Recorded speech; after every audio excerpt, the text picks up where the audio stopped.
ये जो कोर्ट का नया लेटेस्ट जजमेंट आया है ना, कोर्ट ने इस पर एक लाइन पर इस बात को क्लियर कर दिया है कि ना बेटा ना बेटी किसी का भी एक रत्ती भर अधिकार नहीं है, आप सबका कबाड़ा हो गया। तीसरा आदमी जो आएगा वो प्रॉपर्टी पे हिस्सा ले सकता है, उसका अधिकार है इस प्रॉपर्टी पे। पता चल रहा है आप हाथ में हाथ रखे बैठे हुए, फायदा कोई तीसरा उठा कर लिए जा रहा है। करे एक आदमी और भुगते सब कोई। नमस्कार, जय हिंद। देखिए, हाईकोर्ट का एक लेटेस्ट जजमेंट आया हुआ है। इस जजमेंट के आने के बाद यार सारी चीजें खत्म हो गई हैं। एक लाइन पर हाईकोर्ट ने ये बात को कह दिया है कि बेटा या बेटी किसी का भी माता पिता की प्रॉपर्टी पर कोई अधिकार नहीं है। इस केस को, इस वीडियो को बड़े इत्मीनान से एक एक लाइन पर सुनना। पता चले आप हाथ में हाथ रखे बैठे हो, कोई तीसरा आपका भाई या बहन कोई भी आपके माता पिता की पूरी प्रॉपर्टी पे अपना कब्जा कर लिया और पूरी की पूरी प्रॉपर्टी उसकी हो गई। आपको घर और प्रॉपर्टी दोनों जगह से बेदखल कर दिया गया, फिर आप कुछ भी नहीं कर सकते हैं। मतलब कुछ भी का मतलब कुछ भी नहीं कर सकते हैं। दरअसल ये जो जजमेंट दिया गया है, ये दिया गया है बॉम्बे हाईकोर्ट के द्वारा। बॉम्बे हाईकोर्ट के द्वारा ये जजमेंट दिया गया है Sonia Fazal Khan versus Union of India के केस में। सबसे पहले इस केस को जान लेते हैं कि एक्चुअली में मामला क्या था कि ऐसे जजमेंट को देना पड़ा। Sonia Fazal Khan versus Union of India का जो केस था, तो सोनिया फजल खान जो है, यहां पर सोनिया फजल खान की वाइफ है। फजल खान जो है वो एक डायमेंशिया नाम की बीमारी से पीड़ित थे, स्ट्रोक्स वगैरह से, यानी कि लकवा वगैरह की बीमारी से ये पीड़ित थे। और इनके मेडिकल कंडीशन में, इनके मेडिकल में जो भी खर्च लग रहे थे, जो भी चीजें लग रही थी, वो सोनिया के द्वारा यानी कि इनकी पत्नी के द्वारा वहन की जा रही थी। वो इनका ट्रीटमेंट करा रही थी। इनका एक लड़का भी था जिसका नाम था आसिफ फजल खान। तो लड़के का नाम आसिफ था, फजल खान तो उनके पिता का नाम है। ये अपनी बीवी के साथ अपनी माँ और पिता से दूर रहता था। इसका किसी भी प्रकार से कोई लेना देना, कोई भी संबंध नहीं था। सोनिया ने फजल खान की ट्रीटमेंट में जितनी भी चीजें थी, सारी चीजें अपनी लगा दी। जो भी अपने से पैसा हो सकता था सब कुछ लगा दिया। इसके बाद हाईकोर्ट में एक पिटीशन फाइल की गई सोनिया के द्वारा कि मेरे पास खर्च के लिए पैसे नहीं है और इनके ट्रीटमेंट के लिए भी पैसे नहीं है। ऐसी सिचुएशन में मुझे इनके ट्रीटमेंट के लिए इनका जो बैंक अकाउंट है और इनकी जो प्रॉपर्टी है मेरे हस्बैंड की, उसको बेचने का अधिकार दिया जाए और इनका जो बैंक अकाउंट है उसका मैनेजर मुझे बनाया जाए, ताकि मैं उस बैंक अकाउंट को ऑपरेट कर सकूं और इनके बैंक अकाउंट से पैसे विड्रॉवल कर सकूं और इनका ट्रीटमेंट करा सकूं। मेरे पास इनकम का कोई भी साधन नहीं है। मेरा बेटा भी मेरी हेल्प करने को तैयार नहीं है। मेरी हेल्प करने के लिए किसी प्रकार से कोई इनकम का कोई सोर्स नहीं है कि मैं अपने हस्बैंड का इलाज करा सकूं। इस पर जब बॉम्बे हाईकोर्ट में ये पिटीशन फाइल की गई, तो बॉम्बे हाईकोर्ट ने जब इस पर सुनवाई की, तो इस पर जो आसिफ फजल खान है उन्होंने एक एप्लीकेशन फाइल किया।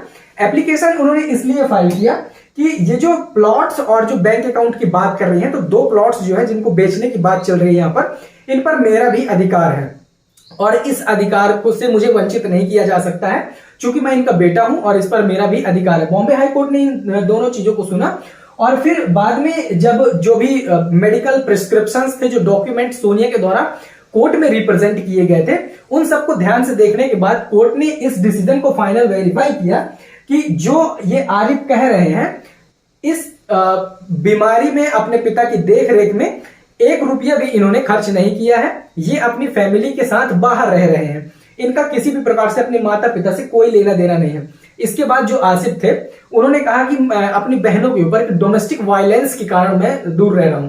तो जज ने इस बात को भी क्लैरिफाई किया कि जब आप अपनी पत्नी और अपने परिवार को लेकर दूर रह रहे हैं, माता पिता से किसी प्रकार का कोई रिलेशन नहीं है तुम्हारा, तो डोमेस्टिक वायलेंस तुम किस प्रकार से बोल रहे हो? तुम्हारा तो घर ही अलग है, तुम्हारा पूरा किसी भी प्रकार से कोई लेना देना नहीं है, तो कैसे आपको डोमेस्टिक वायलेंस हो सकता है? इसके बाद कोर्ट ने इस आसिफ का जो यहाँ पर इंटरवेंशन जो था, हस्तक्षेप था कि मुझे प्रॉपर्टी में हिस्सा दिया जाए, उस एप्लीकेशन को सीधे एक लाइन पर खारिज करते हुए ये जजमेंट दिया कि सोनिया ने जो डॉक्यूमेंट्स पेश किए हुए हैं और उनके पति की हालत देखते हुए, मेडिकल कंडीशंस देखते हुए, जो भी मेडिकल में एक्सपेंसेस अभी तक हुए हैं उन सबको ध्यान में रखते हुए उन्हें उनके बैंक अकाउंट को मैनेज करने की परमिशन दी जाती है। साथ ही साथ जो आसिफ है उन्होंने जो दावा प्रस्तुत किया है इस पे इंटरवेंशन के लिए, हस्तक्षेप करने के लिए, अपने हक के लिए, उसको पूरा खारिज किया जाता है इस बात पर कि ये जो प्रॉपर्टी है वो फजल खान की स्वार्जित संपत्ति है। इस पे आसिफ खान का बिल्कुल भी हक नहीं है।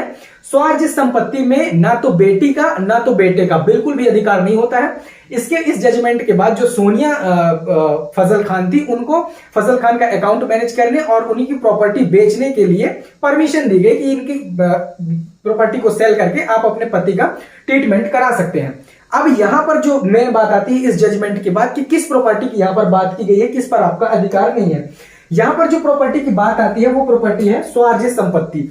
पिछले वीडियो में मैंने आपको बताया कि एंसेस्ट्रल प्रॉपर्टी या फिर पैतृक संपत्ति में आपके कौन से ऐसे 7 अधिकार हैं जिनसे आपको कोई भी वंचित नहीं कर सकता, ना आपको कोई हिस्सा मार सकता, ना आपको कोई हिस्सा खा सकता है। इसी प्रकार से एक दूसरी प्रॉपर्टी होती है सेल्फ एक्वायर्ड प्रॉपर्टी। ये सेल्फ एक्वायर्ड प्रॉपर्टी क्या होती है कि जैसे कि आपने अपनी खुद की कमाई से, खुद की मेहनत से जो भी प्रॉपर्टी आपने खरीदा, जो भी प्रॉपर्टी आपने परचेस किया, वो कहलाएगी स्वार्जित संपत्ति या self acquired property. Self acquired property की कुछ कंडीशंस हैं, जैसे कि आपने पैतृक संपत्ति जिस पर सबका अधिकार था उसमें से 1 रुपये की कमाई ना खाए हो या फिर उसे नष्ट करके आपने कोई प्रॉपर्टी ना खरीदी हो। कई बार ऐसा होता है कि एक पैतृक प्रॉपर्टी है, उस पर 3 लोगों का हिस्सा है, आपने उसे बेचकर और प्रॉपर्टी खरीद ली, इसके बाद आप ये प्रूफ कर रहे हैं कि मेरी स्वार्जित संपत्ति है, तो वो स्वार्जित संपत्ति में कैलकुलेट नहीं होगी, बल्कि वो तीनों लोगों की हक की प्रॉपर्टी बन जाएगी, क्योंकि आपने उनका भी हक बेचकर उस प्रॉपर्टी को खरीदा है। तो स्वार्जित संपत्ति बिना पैतृक संपत्ति से कुछ खाए हुए, बिना उसकी कमाई खाए हुए, बिना उसको सेल किए हुए जो अर्जित की जाती है, जो खुद की मेहनत से कमाई जाती है, उसे स्वार्जित संपत्ति कहते हैं।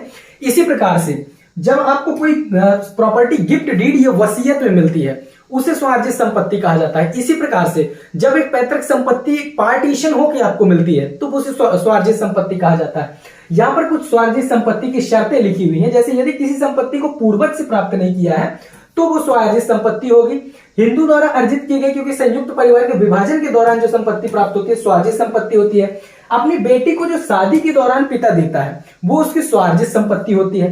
पैतृक संपत्ति से गुजरकर, यानी कि पैतृक संपत्ति के अधम से गुजरकर स्वार्जित संपत्ति पैतृक संपत्ति बन सकती है। यानी कि अगर कोई स्वार्जित संपत्ति है वो उसके मरने के बाद, फॉर एग्जांपल मेरी स्वार्जित संपत्ति है, जब तक मैं जिंदा हूं तब तक मेरे किसी भी लड़के, लड़की, पत्नी, किसी का भी कोई अधिकार नहीं है। स्वार्जित संपत्ति में किसी का भी किसी प्रकार का अधिकार नहीं होता, सिर्फ उस आदमी के अधिकार के अलावा जिसके नाम पर वो प्रॉपर्टी रजिस्टर्ड है। वो चाहे तो इस प्रॉपर्टी को किसी को दान में दे दे, वो चाहे तो अपने एक लड़के को दे दे, वो चाहे तो अपनी एक बेटी को दे दे, वो चाहे तो अपनी बीवी को दे दे। इस पे कोई भी लड़का कुछ भी नहीं कर सकता। आप सिर्फ अपने माता पिता के एहसानों तले जी रहे हैं।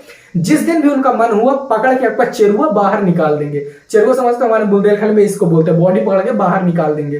तो अगर आप माता पिता की प्रॉपर्टी पर रह रहे हो तो एहसान मानो, और दूसरी बात उनकी केयर करो ताकि ऐसी सिचुएशन ना आ जाए कि उन्हें कोई ऐसा जजमेंट या कोई ऐसा निर्णय लेना पड़ जाए जो फिर आप हाथ में हाथ रखे रहो और वो अपनी प्रॉपर्टी किसी दूसरे को दे दें। स्वाभाविक सी बात है, अगर उनको कोई तकलीफ होगी, जब आपने लड़के होने का दायित्व तो नहीं निभाया तो वो क्यों आपको देंगे प्रॉपर्टी। तो ये सारी शर्तें स्वार्जित संपत्ति की होती हैं।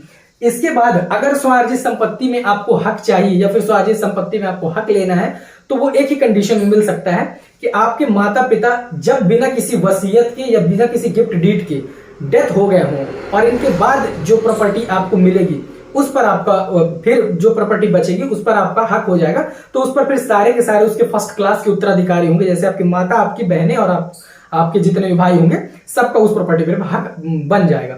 आई होप आपको ये वीडियो पसंद आया होगा, और अगर आपका किसी प्रकार से कोई डाउट हो तो कमेंट सेक्शन में बेझिझक पूछे। मिलेंगे नेक्स्ट वीडियो में, तब तक के लिए जय हिंद, टाटा, बाय बाय। वीडियो को शेयर कर दें, चैनल पर नया सब्सक्राइब कर दें।